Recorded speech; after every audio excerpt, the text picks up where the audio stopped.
고린도후서 12장 1절부터 10절까지 2001년 소위 9.11 테러 사건이 났었을 때에 세계 언론의 주목을 받았던 감동을 끼치는 한 가족이 있었습니다. 테러 당일 유나이트 93편 비행기를 탑승했던 승객 중에 타드 비노라는 젊은이가 탔어요. 그 히틀리아 출신이고 아주 신실한 크리스찬이었습니다. 그리고 회사를 다녔었죠. 그는 비행기가 테러범들에게 납치된 것을 깨닫는 순간에 비행기 내에서 몇몇 사람들과 함께 테러범들과 싸울 것을 이렇게 순중하게 의논하고 주기도문을 마지막으로 기도를 하고 여호와는 나의 목 대신 내게 거룩하며 옵시다 10편 23편을 암송한 다음에 Let's roll! 자 나가자! 외치면서 조종실로 뛰어들어서 비행기를 추격시켰습니다. 그리고 워싱턴 국회의사당을 향하여 진격하던 그 테러범이 납치했던 비행기가 다른 일각에 떨어지도록 만들었습니다. 그래서 타드 비머와 탑승객 전원이 다 사망하고 말았죠. 그러나 이 사건의 진정한 영웅은 이 사건을 믿음으로 수용할 줄 알았던 그의 가족들이었다는 거죠.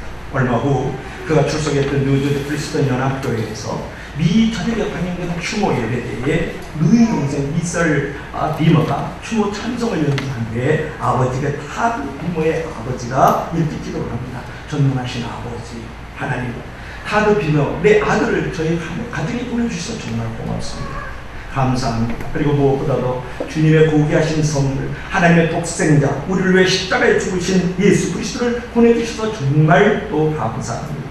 하늘에 계신 아버지 하나님께서 아들을 보내주시면 무슨 의미를 지니는지 지금까지는 머리로만 알고 있었습니다. 그러나 이제 제 아들을 보내고 아버지 하나님의 마음을 조금이나마 이해하게 됨을 또한 감사를 드립니다. 무엇보다도 저희 아들 이제 타드가 주 예수님의 선물인 영생의 약속을 소유하고 저 천국에 가게 됨을 진심으로 감사를 드립니다. 그리고 이제 하나님께 기도합니다. 제 아들 타드의 죽음의 스토리와 이웃과 이 땅을 구하기 위한 그의 행동이 아버지의 영광을 드러내기를 원합니다. 이 일에 내 아들을 사용케 됨을 또한 감사를 드립니다. 아버지 하나님 한 가지 더 있습니다. 하나님 아버지 저에게 하나님의 아들이신 예수님을 주신 것과 또한 저희 아들을 선물로 주셨던 것을 정말 감사를 드립니다. 또한 내 아들과 중국에서 만날 이 소망을 영원한 것을 주심을 정말 감사를 드립니다. 라고 추모예배 때 아버지가 기도를 했어요. 사랑하는 여러분, 아들을 잃어버린 이 고통의 가시에 찔린 한 아버지의 그 역설적 감사, 희망의 또 다른 이름 가시 감사를 여러분 생각해 볼 수 있지 않습니까? 사랑하는 여러분, 이 가시라는 것은 찌르는 것이에요. 아프게 하는 것이에요. 가시는 우리를 피 흘리게 하는 것이에요. 그리고 고린도 교훈들을 향해 쓴 이 편지에서 바울은 자신의 육체의 가시가 있음이 오히려 자신에게 축복이 되고 은혜가 되고 감사가 되었다고 고백하는 것을 오늘 본문에서 우리가 발견할 수가 있는 거죠. 여러분, 바울의 고백처럼 우리를 찌르는 인생의 가시들이 오늘 우리가 살아가는 이 땅 가운데서 은혜가 될 수 있도록, 축복이 될 수 있도록 우리는 어떻게 이 삶의 환경들과 사람들을 바라봐야만 될까요? 오늘 우리는 가시가 우리에게 주는 축복에 대해서, 그 은혜에 대해서, 믿음에 대해서, 희망에 대해서 오늘 은혜를 나누려고 합니다. 저처럼 따라합시다. 겸손하게 하는 가시 감사. 여러분, 성경학자들은 바울이 말하는 자신의 가시가 무엇을 뜻하는 것인지를 두고 오랫동안 논쟁을 벌여왔어요. 바울의 육체의 가시, 사단이 준 이 가시가 있다고 하는데 이 가시는 어떤 것일까? 가장 보편적인 학설은 안질이다. 안질, 잘 보이지 않았다. 또 두 번째로는 간질이다. 거품을 불고 쓰러지는 것을 말하는 겁니다. 여러분, 안질이다 그랬다 그러면 복음의 전도자 바울이 앞이 보이지 않는 그 불편함과 괴로움의 가시가 얼마나 심했겠어요. 성도들이 말씀을 전하는데 성도가 보이지 않고, 말씀을 읽어야 되는데 말씀이 보이지 않고, 내가 성경을 향하여 바라봐야 되는데 그 성경이 보이지 않았을 때 그 불편한 그 괴로움의 가시가 바울에는 얼마나 심했을까. 만약에 여러분 간질이라 그랬다 그러면 복음을 전하는 자가 하나님의 말씀을 선포하는데 갑자기 눈이 뒤집어지고 입술에 거품을 물면서 바둥거리면서 쓰러져서 이리 뒹구고 저리 뒹구고 했었을 때에 그 바울에게 찾아오는 열등감, 그 무가치함의 그 가시는 얼마나 심했을까요? 그러나 중요한 것은 사도 바울이 고백한 가시의 정확한 내용보다도 그 가시가 사도 바울에게 한 역할이 무엇이냐가 중요한 거예요. 여러분, 그리스도인이 된 후에 하나님의 그 놀라운 은사, 그 능력, 그 축복을 체험한 이 바울에게 육체의 가시가 없었다면 그는 쉽게 자만해 줄 수 있었다는 겁니다. 즉, 이 육체의 가시는 그가 자만하지 않고 겸손하도록 그를 이끌었던 또 하나의 종묘제였다. 인생의 진통제였다. 그런 거예요. 여러분 사도 바울이라 그러면 여러분 어떤 생각이 듭니까? 그는 초기 기독교 기초를 놓았던 아주 위대한 사람이에요. 뛰어난 학자이고 사상가이고 운동가이고 철학가이고 선교사인 동시에 조술가입니다. 여러분 그러면서 그는 하나님을 직접 체험한 영적 사람이에요. 수많은 사람들을 죽은 사람을 살리고 병든 자를 고치고 귀신을 내어 쫓아서 능력을 행했던 사람이고 하늘나라 3층에서 셋째 하늘까지 올라가서 하나님을 직접 뵙고 음성을 듣고 내려온 사람이 누구냐면 사도 바울이다. 그런 거예요. 여러분 얼마나 위대합니까? 지금으로 말하면 미국 시민권자를 가진 사람이에요. 하버드대 교수면서 박사예요. 조술가요, 운동가요, 선교 동원가고 교회 개척가고 많은 선교지를 만들어갔던 사람이 누구냐 그러면 사도 바울이고 삼층전을 오르락내리락 사람이 누구냐 그러면 사도 바울이다. 그런 얘기죠. 여러분 오늘 12장 7절을 한번 읽어봐요. 자, 성경은 어떻게 그를 말하고 있는지 12장 7절 우리 다 같이 시작. 여러 계시를 받은 것이 지극히 크므로 너무 자만하지 않게 하시려고 내 육체에 가시 곧 사단의 사자를 주셨으니 이는 나를 쳐서 너무 자만하지 않게 하였으리라. 아멘. 여러분 여러 계시를 받은 것이 지극히 크므로 너무 많은 계시와 너무 많은 능력과 너무 많은 은사와 너무 많은 축복을 받아 누렸다는 누가? 사도 바울이에요. 그러니까 하나님께서 너무 자고하지 않도록 자기 스스로 높이지 않도록 자만하지 않도록 자기 스스로 교만하지 않도록 그에게 무엇을 주셨다? 가시를 주셨다. 왜냐? 자만하지 않도록 자고하지 않도록 교만하지 않도록 가시를 주셨다 그런 거예요. 여러분 여러 계시를 받았다고 하는 말은 무엇일까? 그것이 중요한데 셋째 하늘에 올라가서 말로 할 수 없는 황홀한 장면을 보고 하나님의 음성을 들었다는 거예요. 그래서 교만하지 않도록 하나님께서 육체의 가시를 누구에게? 사도 바울에게 주었다 그런 거예요. 사랑하는 여러분 20세기에 고통의 문제를 얘기했던 사람이 누구냐면 C.S. 루이스라는 사람이 있어요. 그는 옥스퍼드 대학에서 이 예배를 인도하던 중에 한 청년에게 질문을 받습니다. 이 루이스 교수가 신이 존재하고 그가 선한 신이라는 건 왜 세상에는 이렇게 설명할 수 없는 고통스러운 일들이 많습니까? 그러자 루이스 교수가 이렇게 말을 했어요. 그렇지 않은 인간이 되게 교만하기 짝이 없거든요. 아 그런데 이런 고통까지 없다 그러면 얼마나 더 교만하겠어요. 그런 말을 했던 유명한 얘기가 있어요. 여러분 저와 여러분이 어떤 고통의 가시가 있느냐는 거예요. 어떤 고통의 가시가 있습니까? 어떤 사람은 육체의 가시가 있어요. 어떤 질병, 어떤 아픔이 계속해서 나를 찌르는 육체적인 가시를 가진 사람도 있어요.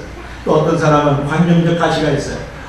몸은 건강한데 사업이 잘 안 되고 때로는 가정 안에서 여러 가지 어려운 환경들이 만들어지는 그런 사람들도 있어요. 또 어떤 사람은 사람의 가시가 있어요. 다 물질도 괜찮고 건강도 괜찮은데 내 남편이 이렇게 나를 괴롭혀요. 아니면 내 자식이 이렇게 나를 속삭여요. 이렇게 부모님이 나에게 상처를 주고 스포를 준단 말이에요. 이런 사람의 가시를 가진 사람들도 있지 않겠어요? 또한 여러분 기질적 가시들도 있어요. 기질적 가시, 소품적 가시. 말하자면 나에게 쓴뿌리가 있어, 나에게 상처가 있어. 그래서 원망과 분노가 끊임없이 일어나서 이것이 나를 끊임없이 괴롭히는 일들이 벌어지는 사람이 있어. 그래서 어떤 사람은 건강한데 사업이 안 되고 어떤 사람은 사업은 잘 되는데 사람 때문에 또 안 되고 어떤 사람은 상처와 쓴뿌리가 있고 그런데 건강은 하지만 상처와 쓴뿌리가 있어서 그런 가시들 때문에 끊임없이 나이가 아프고 괴로운 일들을 경험하는 가시들을 우리 모두가 갖고 있어. 우리 모두는 사람마다 다 가시가 있다 그런 말. 그렇습니다. 여러분 인생의 가시들은 우리를 겸손하게 만드는 하나님의 축복의 도구, 은혜의 도구, 믿음의 도구인 줄로 믿을 수 있기를 바랍니다. 자, 두 번째로는 따라합시다. 기도하지 않은 가시감사. 여러분 이제 가시가 제공하는 또 하나의 축복은 어떤 거냐면 은혜는 어떤 거냐면 이 가시들 때문에 더욱더 기도하게 된다는 거예요. 바울도 예언은 안 했어요. 그는 고린도에서 고린도서에서 이렇게 얘기를 합니다. 자, 고린도서 12장 8절 한번 읽어보겠습니다. 우리 다 같이 시작. 이것이 내게서 떠나가기 위하여 내가 3번 죽게 간구하였더니 그렇게 말씀하고 있어요. 이것이 뭡니까? 가시가 내게서 떠나가기 위하여 사도 바울이 몇 번? 3번 기도를 했다. 그렇게 말씀하고 있어요. 왜 하필이면 바울이 3번 기도했을까? 이런 유대 민족에게도 우리처럼 3세번이라는 문화가 있었을까? 이제 그런 것을 생각해 볼 수가 있는데요. 아니면 예수님의 모범을 따랐을까? 예수님 겟세마네 동산에서 땀방울이 핏방울이 되도록 3번 기도하셨는데 사도 바울은 그것을 본받아 3번 기도했었을까? 이제 그런 거죠. 여러분 내 아버지 할만하시거든 이 자를 내게서 옮기셨어. 그러나 아버지의 뜻대로 되기를 원하나이다. 그래서 예수께서 3번 기도했던 것 여러분 기억나서 여러분 그래서 3번 사도 바울이 기도를 했을까 그런 거예요. 그러나 저는 이 말씀이요, 단순히 기도를 3번 드렸다라는 그런 숫자적 의미를 헤아리지 말고, 아마 예수님도 사도 바울도 아주 간절하고 뜨겁게 또 정확하게 기도는 3번 했지만은 십자가를 생각할 때마다 예수님은 기도하셨고, 사도 바울은 가시가 나를 찔릴 때마다 기도했다고 해석하면 가장 좋은 해석이 되겠죠. 여러분, 여기서 이제 가시라는 말이 뭐냐 그러면 스콜로프라는 말을 해요. 여기서 가시, 그 가시가 스콜로프인데 그 뜻은 뭐냐면 끝이 뾰족한 찌르는 막대기. 가시가 뭐예요? 끝이 뾰족한 찌르는 막대기. 여러분, 인생을 살다 보면 가시 같은 존재들이 있잖아요. 육체의 가시가 있고, 환경적 가시가 있고, 사람의 가시가 있고, 물질의 가시가 있고, 기질적 가시가 살을 찌르고 뼈를 쑤시고 마음을 찢는 고통들을 경험하는 사람들이 우리 사람마다 다 그런 가시들을 안고 있고, 그 가시들을 내가 이제 당하고 있다, 그런 거예요. 그런데 우리 그리스도인들과 세상 사람들과의 차이가 무엇입니까? 그런 거예요. 성경은 그리스도인이 하나님을 향한 믿음을 가졌기 때문에 이런 고통과 아픔에서, 즉 이런 고통과 아픔의 가시에서 면제된다고 약속하지 않았다는 것이죠. 그러나 믿음의 사람들은 고통으로 인해 기도를 합니다. 큰 고통을, 믿음의 사람들은 큰 고통을 가졌기 때문에 크게 기도를 할 줄 알고, 많은 고통을 당한 사람은 많은 기도를 하게 합니다. 비범한 일을 당한 사람은 비범하게 기도를 하는 것이 넌 크리스찬과 우리 크리스찬과의 차이다. 따라서 우리 가시는 우리를 기도한다. 세상 사람들은 그 가시 때문에 절망하고 낙심하고 죽자 이렇게 생각하지만, 우리 예수를 믿는 사람 그 기도 때문에 오히려 기도하고 매달리고 하나님을 바라보기 때문에 산다, 이렇게 변화가 되는 것입니다. 여러분, 호텔은 콜레드 힐튼을 아십니까? 힐튼 호텔 여러분 너무 잘 알죠? 우리와 동시대를 살아가는 한 바쁜 사업가 중에 한 사람이, 그 사람이 이렇게 주장을 합니다. 가장 좋은 투자는 기도입니다. 가장 좋은 투자는 기도입니다. 이것은 호텔과 콜레드 힐튼의 말입니다. 그런데 이 말은 그의 어머니가 그에게 가르쳐준 말이에요. 기도로 꿈을 이룬 호텔과 힐튼이라는 그런 책을 보면 이런 말이 나옵니다. 나는 어머니가 가르쳐 주신 대로 더 많은 기도를 드렸다. 매일 아침 6시 반에 교회에 찾아가 기도를 드렸다. 아무리 밤늦게까지 일을 해도 아침에 무릎을 꿇고 기도를 드린 다음에 출근을 했다. 일과를 시작하기 전에 기도를 빠뜨릴 수가 없었다. 기도는 어머니가 나에게 준 첫 번째 열쇠였다. 따라서 기도는 열쇠다. 기도는 열쇠다. 물론 기도라는 것은 중국 열쇠, 문제 열쇠, 기적 열쇠가 되겠죠. 사랑하는 여러분, 이 기도는 힐튼의 어머니가 그에게 가르쳐준 꿈을 실현한 인생의 첫 번째 열쇠였어요. 그런데 그가 어머니에게 기도를 배워가지고 실천에 옮기기 시작한 지 40년의 세월이 지난 어느 날 그는 사업에서 바쁜 일상생활을 살다가 많은 사람들이 모이는 곳에서 한복판에서 이런 얘기를 합니다. 나는 지난 40년이 넘는 세월 동안 타당한 이유 없이 주일 예배를 한 번도 빠져본 적이 없습니다. 오늘날에도 날마다 교회에 찾아가서 무릎을 꿇고 기도를 드린 후에야 하루의 일과를 시작합니다. 고민이 생길 때 기도하는 것은 절대로 수치가 아닙니다. 사람은 누구나 일생 동안 기도를 게을리 말아야 한다고 생각합니다. 만일 당신이 지금까지 한 번도 기도를 해본 적이 없는 사람이라면 지금이 바로 기도를 시작해야 할 때임을 알아야 합니다. 사랑하는 여러분, 호텔왕 이 콜레드 힐튼이 한결같이 기도하는 믿음의 삶을 살았다 그래서 그에게 인생의 위기, 절망의 나락에 떨어진 적은 없었을까요? 그렇지 않아요. 1930년 미국이 경제 대공황을 맞이하면서 힐튼의 호텔 사업에도 엄청난 위기가 찾아오기 시작합니다. 그런데 이때 힐튼의 고백을 한번 들어보세요. 살다 보면 궁지에 물릴 때가 있다. 갈 곳이 없을 때가 있다. 나에게도 그럴 때가 찾아왔다. 나는 벽속에 갇힌 기분이었다. 한 발자국도 내릴 수 없을 정도로 암흑 속에 묻힌 것을 느낄 수가 있었다. 그러나 나는 기도했다. 그리고 살 길이 열렸다. 나는 살아남았고 그 후에 엄청난 기회가 찾아왔다. 기도가 나를 구해낸 것이다. 사랑하는 여러분, 힐튼의 말을 빌리면 하나님께서는 7명의 천사를 보내셔서 그가 필요한 자금을 도와주셨다. 그리고 그는 대공황 중에 오히려 사업을 역전시키는 기회를 하나님께서 제공해 주셨다는 겁니다. 여러분, 기도가 우연히 일치에 불과한 것이라고 하는 한 청년에게 C.S. 로이스가 옥스퍼드 대학 교수가 이렇게 얘기를 합니다. 그런데 이상한 것은 기도를 그치면 우연도 그친다는 것일세라고 하겠다는 거예요. 여러분, 기도의 축복이 무엇입니까? 그 무엇보다도 삶의 위기와 고통이라는 큰 가시에서 우리를 구원하고 우리를 우리를 지점을 베풀어 주시는 통로가 된다는 거예요. 인생을 살아가면서 이 기도의 축복, 이 기도의 은혜, 이 기도의 희망, 이 기도의 믿음을 저버리지 않기를 주의 이름으로 간절히 축원합니다. 축원합니다. 축원합니다. 마지막으로 따라합시다. 은혜받게 하는 가시감사.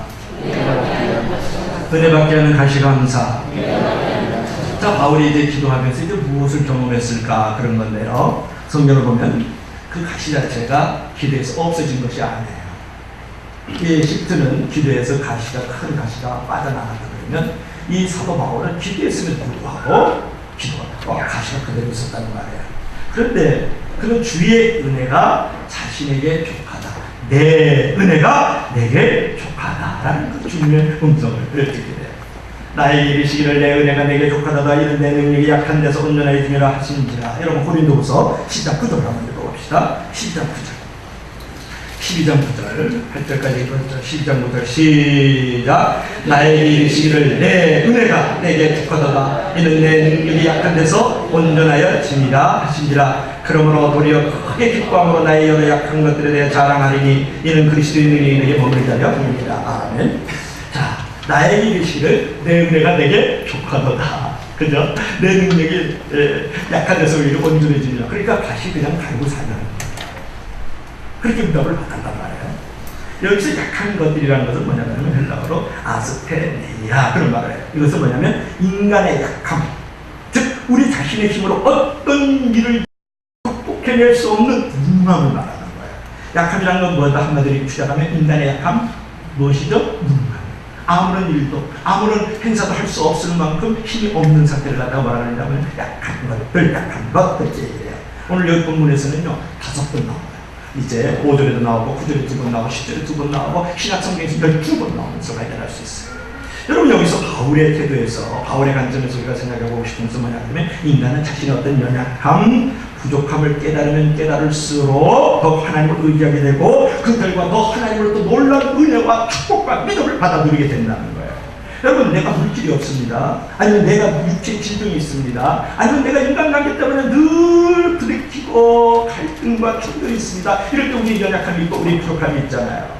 무능함이 있잖아요. 어찌할 수 없는 것들을 상황에 한계 상황에 우리가 도달하잖아요. 그럴 때 우리는 어떻게 합니까? 하나님을 더욱더 의지하고 하나님을 더욱더 바라보고 하나님을 더욱더 붙들음으로 말미암아서 하나님을 또 부어주시는 놀라운 은혜와 능력과 축복을 경험하게 된다는 거예요. 그래서 우리는 약할 때 오히려 강함해집니다. 약할 때 오히려 우리가 온전해질 수가 있다. 그런 거예요. 약하기 때문에 오히려 하나님을 만나게 되고 하나님으로부터 놀라운 은혜와 축복을 더욱더 받아들이는 하나님의 사람들이 될 수 있다. 그런 얘기가 되는 거죠. 그런데 여러분 생각해 보세요. 사단의 사자라 그랬거든요. 그것이 뭐 안질이든 뭐 간질이든 아니면 나의 여러 약한 것들. 그래서 오늘 구절에 보면 나의 여러 약한 것들 그러면 안질 뭐 단수가 아니에요. 말하자면 이 사도 바울의 입장에서 보면 개척교회를 세우려고 그러니까 선교제에다 돈을 보내니까 재정이 부족하잖아요. 이것도 나의 약한 것들이죠. 또한 타문학관에 들어가니까 그 사람들이 나를 위협하고 죽이고 나를 감옥에 치고르려고 하는 많은 인생의 위협과 위기가 있어요. 그것도 나의 약한 것들이잖아요. 또 타문학관에 들어가니까 그 여러 가지 환경이라든지 기후들이 나를 몹시 불편하게 만들고 괴롭게 만들잖아요. 그죠? 그죠? 아프리카에 있던 사람이 만약에 북극에 왔다고 생각하면 북극에 있던 사람이 만약에 동남아시아 캄보디아에 갔다고 생각하면 얼마나 불편하고 괴롭겠습니까? 그런 어떤 문화적인 기후 또 여러 가지 환경들 때문에 많이 약한 것들을 경험할 수가 있었을 거예요. 그래서 오늘 약한 것들 그렇게 구절에 말씀하고 있어요. 바울 자신의 힘으로 극복할 수 없는 것들이 많이 있었다는 매우 무능하고 무력하고 무지한 사람이었던 것을 고백할 수가 있는 거죠. 역설적이기도 그렇기 때문에 하나님의 강한 힘이 그 상황에서 온전히 드러났음을 사도 바울이 선포했어요. 또한 그 역설적이기도 그렇기 때문에 약할 때 그때의 강함이다 라고 지금 사도 바울이 선포하는 것을 우리가 볼 수가 있어요. 10절 한번 읽어볼까요? 10절 어떻게 선포하고 있습니까? 10절 우리 다같이 시작. 그러므로 내가 그리스도를 위하여 약한 것들과 능력과 빛과 박해와 공로를 기뻐하니 내가 약할 때에 강함이다. 아멘. 그렇게 말씀하고 있습니다. 사랑하는 여러분, 그렇다면 이 바울이 경험한 은혜는 무엇일까요? 바울이 경험했던 그 은혜, 내 은혜가 내게 족하도다 그렇게 말씀을 했는데 그 은혜가 뭐예요? 그의 가시, 그의 연약함으로 인해 기도했고 그때마다 그리스도의 능력이 그와 함께 했던 것을 경험한 것을 갖다 뭐라고 했습니까? 은혜다. 그렇게 말을 하고 있습니다. 그러므로 도리어 크게 기뻐함으로 나의 여러 약한 것들에 자랑하리니 이는 그리스도의 능력이 내게 머물게 하리라. 그런데 중요한 것은 내가 약할 때에 하나님을 찾고 하나님을 바라보고 하나님을 붙들고 하나님께 부르짖었더니 나에게 그리스도의 능력이 임했어요. 근데 그리스도의 능력이 어떤 능력이었냐는 것이 중요해요. 그러면 사도 바울이 약한 것들 때문에 하나님 앞에 부르짖어 기도했을 때에 그분을 의지했었을 때 그분에게 나의 삶을 못하게 했을 때 그리스도의 능력이 임했다고 말을 했는데 그리스도의 능력이 어떤 능력이냐 하면 가시를 없애게 하는 능력이 아니라 그 가시를 그대로 두고 가시의 고통을 견디면서 여전히 하나님으로부터 받은 이 소명 그 콜령을 수행하는데 부족함이 없는 그리스도의 능력이었다는 것이죠. 내가 약할 때 하나님을 바라보고 하나님을 의지하고 하나님을 붙들고 하나님께 부르짖었더니 그 가시를 뽑아준 것이 아니라 그 가시를 그대로 든 채로 사도 바울이 모든 일들을 수행할 수 있는 은혜를 맞이하게 되었다. 그런다. 여러분, 다시 말하면 가시는 바울을 여전히 찌르고 아프게 했지만 그 가시 때문에 바울이 하지 못할 일은 아무것도 없었다. 얼마나 수고있는 신앙이에요. 그는 여전히 그 몸으로요. 당시 자신이 알고 있던 세상을요. 4차례 이상이나 전도를 행하였어요. 그리고 많은 족속과 많은 민족들에게 많은 그 열방의 복음을 전했다. 우리가 지난해에 그것들을 가졌으니까 사도 바울이 복음을 전하기가 터키, 그리스, 마게도냐, 로마, 스페인 지중해 나라를 4번이나 돌면서 그때 땅끝이라고 여겼던 스페인까지 복음을 전했던 사람이 누구냐 하면 사도 바울과 1차, 2차, 3차, 4차 전도 여행을 하면서 약 20년간 전도를 했던 사람이 누구냐면 바로 사도 바울이다. 그 가시를 타요. 오히려 그 가시 때문에 자신의 능력이 아니라 주님의 능력을 의지하면서 그가 마땅히 해야 할 일을 할 수 있었다라는 거죠. 따라서 그는 자신의 약함이 은혜였고 축복이었고 믿음이었고 신앙이었다라는 거예요. 이제 오히려 자신의 약함을 자랑하겠다는 그 사도 바울이 선언하고 있는 것을 볼 수가 있어요. 그러므로 내가 그리스도를 위하여 약한 것들과 능력과 궁핍과 박해와 공고를 기뻐하노니 이는 내가 약할 때 그때가 내가 강함이니라. 여러분, 자신의 연약함을 통해서 그리스도의 강한 능력을 체험한 사도 바울의 이 역설적 감사 역설적 증거를 보십시오. 그렇습니다. 바울은 자기 자신을 믿을 수 없어서 주님의 지혜만을 의지했어요. 바울은 자신의 무력함을 알기 때문에 주님의 능력만을 의지했어요. 여러분, 사도 바울은 자신이 할 수 없음을 알기 때문에 하나님이 할 수 있음을 의지하며 나갔던 사람이 누구냐면 바로 사도 바울이었다. 역설적 삶을 살아가죠. 희망이 또 다른 데로 가시고 있습니다. 여러분, 따라서 바울의 육체를 한 데는 바로 그가 더 큰 주의 은혜를 받는 통로 역할을 했다는 것이죠. 진실로 그의 약함이 이렇게 강함이 되는 은혜의 통로가 된 줄로 믿을 수 있기를 바랍니다. 그래서 그런 찬양이 있잖아요. 약할 때 강함 되시네 나의 보배가 되신 주 나의 모든 것 쓰러진 나를 세우고 나의 빈잔을 채우네 주 나의 모든 예수 어린 양 예수 어린 양 존귀한 이름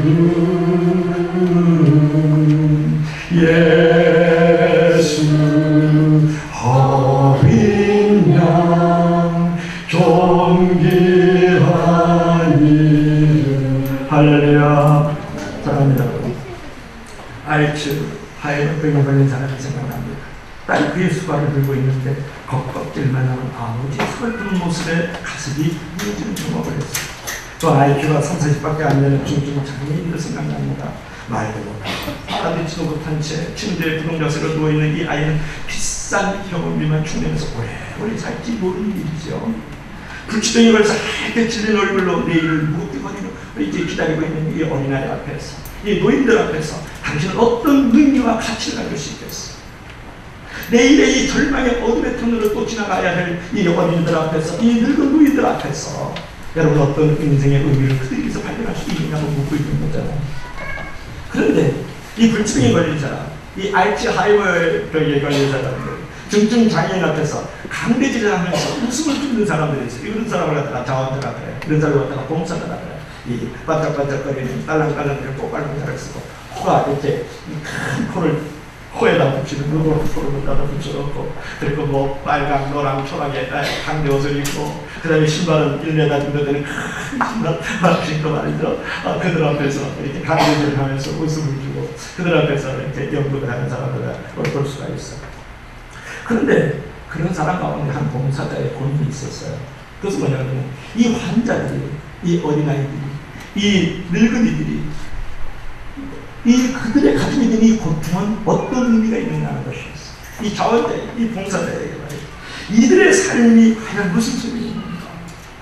이들의 인생의 의미는 무엇인가? 왜 그들은 존재해야만 됩니까? 에 대해서 많은 의심과 회의를 갖고 있었어요. 여러분은 그렇게 어린아이들, 그렇게 늙은이들이 진짜 아무 가치가 없다고, 의미가 없다고, 소리가 없다고 하는 그 자리에, 그 절망의 나라에 있는 그곳에 여러분 어떤 의미를 둘 수 있겠어요? 이 자원자가 그런 깊은 고민과 갈등, 그런 딜레마에 빠졌어요. 우리 봉사하는 사람들이 고통을 당하는 사람에게 줄 수 있는 유일한 의미가 있어요. 그들에게 아무 의미도 없어 보이는 그 고통이 우리에게는 의미가 있다. 그들에게 아무 의미가 없어 보이는 그 고통이 우리에게 의미가 있다. 여러분, 그것은 무엇을 말합니까? 그들을 돌아보면서, 그들을 살펴보면서 아무런 가치도 없고 아무런 소용도 없고 아무런 의미도 없는 그 늙은이들, 그 어린아이들 앞에서 그들을 돌보면서 삶과 일의 새로운 의미와 목적을 얻는다는 거예요. 이제 내가 꼭 필요한 존재로 내가 느껴진다는 거예요. 난생처럼 내가 아주 중요한 일을 행했다라는 거예요. 인생의 정말 중요한 것이 무엇인지를 묻는 계기가 되었다는 것이고 나 자신을 거기서 발견할 수 있었다는 거죠. 나 자신의 작은 문제들이 더 이상 별로 중요하지 않게 여겨진다는 것이 또 하나의 발견이라는 거고 의미고요. 여러분, 나 자신의 부족한 모습 그대로 이제는 받아들일 줄 알게 되었다는 것이, 무엇보다 삶의 작은 문제조차도 감사할 줄 알게 되었다는 것이 그 무능력하고 무기력하고 볼품없는 그들을 통한 나의 의미요 또 하나의 가치가 된다는 거예요. 여러분, 그래서 사도 바울이 얘기하는 거예요. 내 은혜가 내게 족하다. 내 능력이 약한 데서 온전해진다고 말씀하고 있습니다.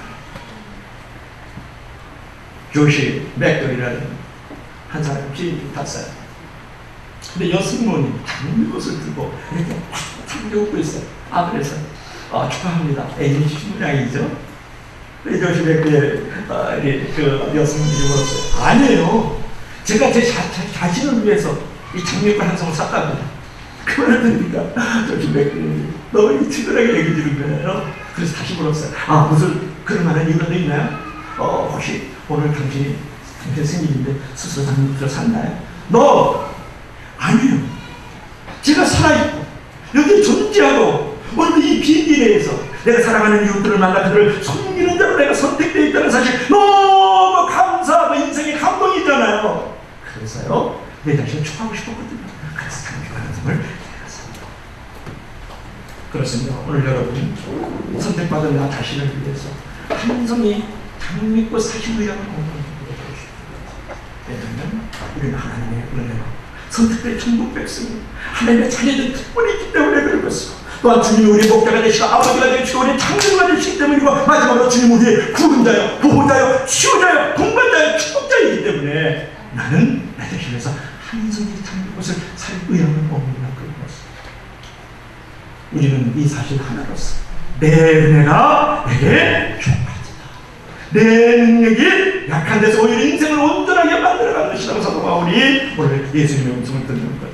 여러분, 오늘 말씀을 마칠까요? 우리를 찌르는 이 가시 아픔이 있어도 그것으로 인해서 주 앞에 겸손하게 엎드릴 수 있는 특권을 주신 우리 주님, 주 앞에 무릎을 꿇을 수 있는 특권을 주신 우리 주님, 우리를 찌르는 이 가시, 이 아픔, 이 고통, 이 괴로움에 인생의 골짜기를 지나가지만 그럼에도 불구하고 주 앞에 은혜를 고백할 수 있는 이 놀라운 특권을 주신 우리 주님을 여러분 영원히 찬양하고 그분을 감사하는 희망의 또 다른 가시 감사의 삶을 살기를 주의 이름으로 간절히 축원합니다. 축원합니다. 축원합니다.